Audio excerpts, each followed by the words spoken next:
Diabetes অথবা থাইরয়েডের problem থাকে তাহলে এই অস্টিওআর্থ্রাইটিসের পরিমাণটা বেশি হয়। আসসালামু আলাইকুম, আমি doctor Mohammad Habibur Rahman, orthopaedic consultant ও ট্রমা সার্জন। আমি অর্থোপেডিক্সে পোস্ট গ্র্যাজুয়েশন ডিগ্রি পিজি হাসপাতাল থেকে কমপ্লিট করেছি এবং ডক্টরস পয়েন্ট ঘোড়াশালে আমি অর্থোপেডিক কনসালটেন্ট হিসেবে চেম্বার প্র্যাকটিস করছি। আমি প্রতি রবিবার 4টা থেকে 7টা পর্যন্ত নিয়মিত চেম্বার করে থাকি এবং অর্থোপেডিক্সের যাবতীয় রোগী দেখা ও তাদের সুপরামর্শ দিয়ে থাকি। আজকে আমি একটা গুরুত্বপূর্ণ টপিকস নিয়ে আপনাদের সাথে আলোচনা করব, যেটা আমরা মেডিকেলের ভাষায় বলে থাকি অস্টিওআর্থ্রাইটিস, অথবা বাংলায় যেটা বলা হয় হাড় ক্ষয়। এই ধরনের রোগী আমাদের প্রাইভেট চেম্বারে বেশিরভাগ ক্ষেত্রে আমরা পেয়ে থাকি। বিশেষ করে বয়স্ক পুরুষ এবং মহিলা এই রোগ নিয়ে আমাদের কাছে বেশি আসেন। প্রথমত, এই বয়স্ক পুরুষ বা মহিলা যে কমপ্লেনটা আমাদের কাছে করেন সেটা হচ্ছে তার মাজায় এবং হাঁটুতে ব্যথা।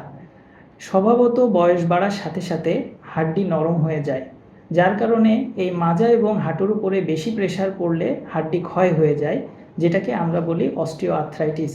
মাজার ক্ষেত্রে এটাকে আমরা বলি স্পন্ডাইলোসিস, আর হাঁটুর ক্ষেত্রে অস্টিওআর্থ্রাইটিস অফ দ্য নি। বয়স বাড়ার সাথে সাথে যদি তার অন্য কোনো কোমরবিডিটিস থাকে, যেমন ডায়াবেটিস অথবা থাইরয়েডের প্রবলেম থাকে, তাহলে এই অস্টিওআর্থ্রাইটিসের পরিমাণটা বেশি হয়। আবার দেখা গিয়েছে যে সকল পুরুষ এবং মহিলা তাদের কর্মক্ষেত্রে এমন কাজের সাথে জড়িত থাকেন যেখানে মাজা এবং হাঁটুর উপরে প্রেশার পড়ে, তাদের ক্ষেত্রে অস্টিওআর্থ্রাইটিসটা বেশি ডেভেলপ করে। মহিলাদের ক্ষেত্রে অস্টিওআর্থ্রাইটিসের পরিমাণটা বেশি দেখা যায় যে সকল মহিলার মাসিক বন্ধ হয়ে গিয়েছে, অর্থাৎ পোস্ট মেনোপজাল স্টেটে।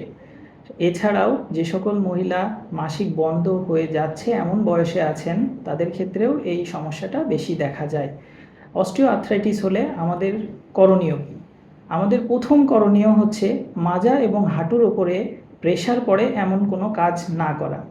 দ্বিতীয়ত, আমাদের যদি ডায়াবেটিস অথবা থাইরয়েডের সমস্যা থাকে, তাহলে ডায়াবেটিস এবং থাইরয়েডের জন্য চিকিৎসা নেওয়া, অর্থাৎ এই রোগ দুটাকে নিয়ন্ত্রণে রাখা। এছাড়া অন্য কোনো কোমরবিডিটিস যদি থাকে সেটার চিকিৎসা করা। পাশাপাশি হাড্ডির জন্য আমরা যে চিকিৎসার প্রয়োজন, অথবা হাড্ডি নরম হয়ে যাওয়ার জন্য ক্যালসিয়াম, যাবতীয় ক্যালসিয়াম বা সাপ্লিমেন্টারি যে চিকিৎসা প্রয়োজন, আমরা সেই চিকিৎসা যদি গ্রহণ করি, নিয়মকানুন মেনে চলি, এবং মাজার জন্য অনেক সময় আমরা বেল্টের কথা বলি, হাঁটুতে মোজার কথা বলি, এগুলো যদি আমরা ব্যবহার করি, তাহলে এই অস্টিওআর্থ্রাইটিস নিয়ন্ত্রণ করা সম্ভব। এছাড়াও অনেক ক্ষেত্রে দেখা যায় যাদের হাঁটুতে অনেক বেশি হাড় ক্ষয় হয়ে যায়, তাদের ক্ষেত্রে আমরা জয়েন্টে ইনজেকশন দিয়ে থাকি এবং রোগের তীব্রতা অনুসারে যাবতীয় পরামর্শ দিয়ে থাকি।